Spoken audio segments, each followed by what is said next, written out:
Hey everyone, welcome back to the B-Movie Bunker. Today we're looking at The Lost Boys, The Thirst, brought to us by Dario Piana. This is... I liked it better than Lost Boys, The Tribe, which I think The Tribe was just...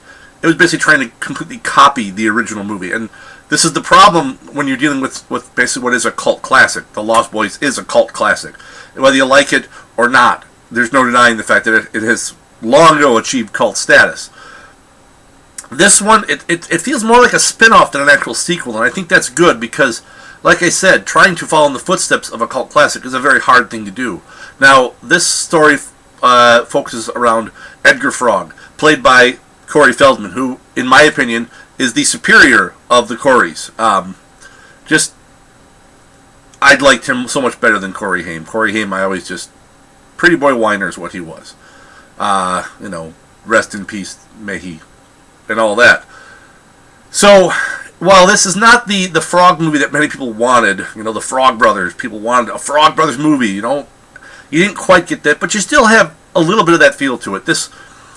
I will say that the music for this, the soundtrack, absolutely perfect, and I think that it's obvious that the cast was having a good time with this one. You can see that in the performances that they were enjoying themselves, and that goes a long way towards these types of movies. Is you have to the people involved have to be into it. They have to be enjoying it, and they have to be show some enthusiasm about what they're doing. This is not just simply we're just collecting a paycheck. We're having fun. This is what we want to do. This is what we want to be doing, and I think that shows through in the performances. The ending didn't quite work for me, but that's just me.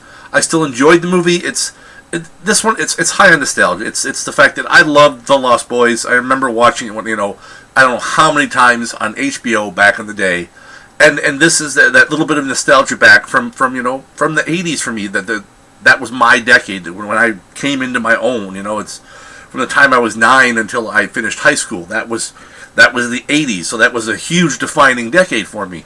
And this movie kind of brings me back to a lot of that.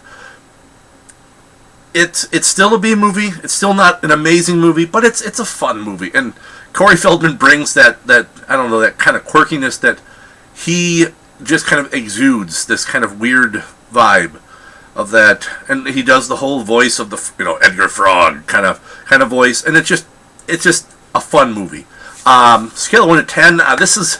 It's like here it's been 20 plus years for me, and I'm flipping through my old high school yearbook, and yes, there were people I didn't like back then, and people that I have no interest in seeing now. But then you look and you see some stuff. It's like, oh, what happened to Andy, or Mark, or Paul? What happened to these people? What's Tina up to? These are the people I used to be such good friends with back in the day, and and now it's like I get to catch up a little bit, even if it's just memories. I get to catch up a little bit. That's what this one is. It's letting you kind of think back to a time when it's like, for me, a simpler, easier time. And that's kind of what this is. It's that nostalgic look back, and it does it, I think, in a way where it's not not trying to be an exact copy of the original, because you can't copy a cult classic really and be successful at it. It's too difficult to do. Too many people are too attached to that original. But you need to do something that just kind of it stands a bit on its own, but also says, hey, remember that thing we did.